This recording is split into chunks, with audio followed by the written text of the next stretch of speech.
Rồi cái bánh nó vàng ươm coi nè. Thấy mê chưa?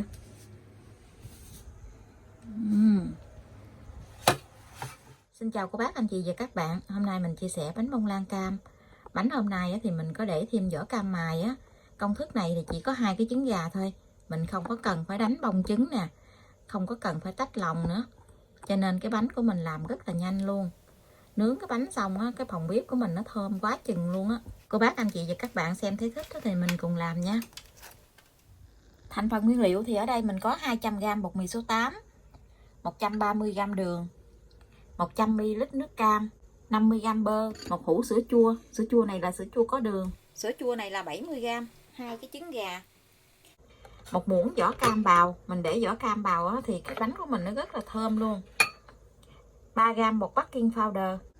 Thành phần nguyên liệu thì mình sẽ để bên dưới video trong phần mô tả để cho cô bác anh chị dễ chuẩn bị nha. Bây giờ thì mình sẽ cho 2 trứng gà vô tô. Trứng gà này mỗi một trứng là 60g, mình tính cả vỏ luôn. Bánh này thì mình làm rất là nhanh luôn, cho nên khi mà trộn bột gì cô bác anh chị mở cái lò nướng lên để cho cái lò nó nóng trước nha. Ở đây mình có 130g đường. Rồi mình trộn tất cả cái hỗn hợp này lại. Mình cứ trộn cho cái đường này nó tan ra thôi, mình không có cần phải đánh bông trứng nha. Mình thấy đường nó tan ra rồi thì mình sẽ cho 100ml nước cam vô.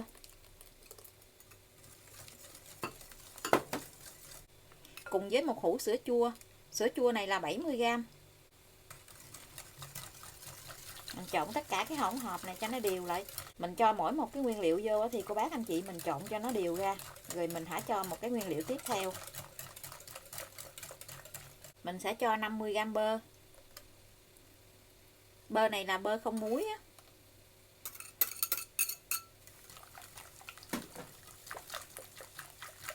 Tiếp theo thì mình sẽ trộn 3g bột baking powder rồi vào trong 200g bột mì số 8.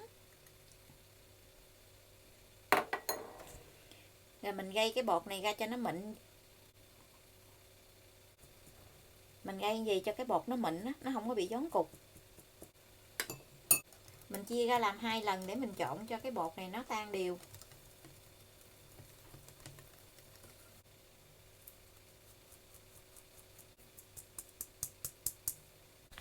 Bột mì thì hôm nay mình làm loại bột mì này.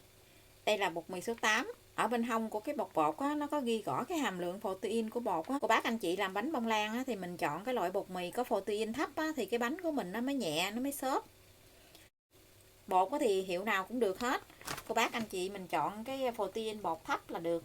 Mình trộn bột đều lại rồi thì mình sẽ cho một ít vỏ cam bào vô. Có khoảng chừng 1 muỗng ăn cơm.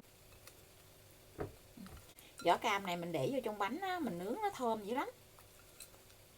Mình trộn đều lại rồi thì cô bác anh chị mình lấy cái muỗng dẹp á, mình dép cho nó đều lại cái bột này lại. Trộn rất là nhanh luôn, mình trộn chưa được 5 phút nữa là xong bột này. Bánh hôm nay thì mình sẽ nướng bằng cái khuôn tròn 16, khuôn này là khuôn đáy gời. Cô bác anh chị mình lót miếng giấy nến ở bên dưới cái khuôn gì nè. Ở xung quanh thì cô bác anh chị không có cần phải thay dầu ăn hay là lót giấy nến ở xung quanh gì hết. Mình cứ để gì để cho cái bánh nó tự leo lên trên cái thành khuôn á. Bây giờ thì mình sẽ cho hết cái phần bột này vô. Công thức này thì cô bác anh chị làm cái khuôn 16 là vừa luôn á. Tí nữa nó nở lên là đầy cái khuôn luôn. Cho bột vào trong khuôn rồi thì cô bác lấy cái chiếc đũa nhọn hoặc là cây tăm á, mình đi cái đường xoắn ốc ở trên mặt bánh gì nè, để cho cái mặt bánh nó vàng đều ra. Giờ thì mình sẽ cho vào lò nướng luôn nha. Lò nướng thì mình đã làm nóng trước 10 phút rồi. Lò nhà mình có 3 ngăn, mình nướng ở ngăn thứ 3, tức là ngăn dưới của lò luôn. Mình nướng ở nhiệt độ là 145 độ C, mở 2 lửa, tức là mở 2 thanh nhiệt trên và thanh nhiệt dưới.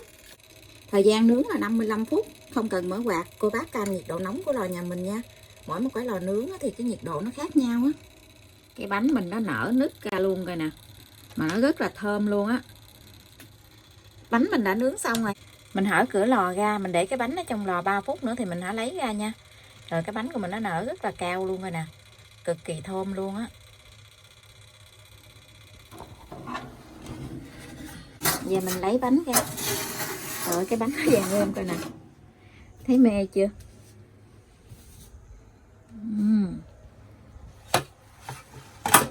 Mình rất là thích công thức này luôn á.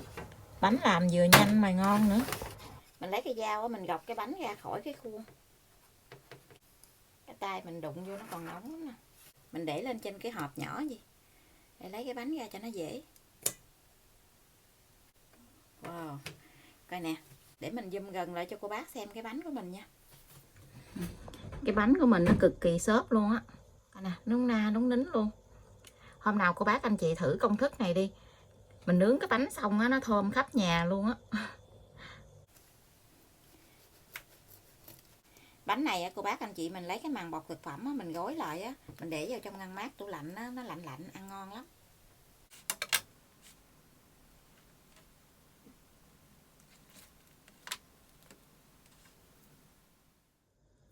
Bây giờ thì mình xin chào tạm biệt, hẹn cô bác anh chị và các bạn lại video tiếp theo. Cảm ơn cô bác anh chị và các bạn đã xem video của mình. Xin chào và hẹn gặp lại video kỳ tới.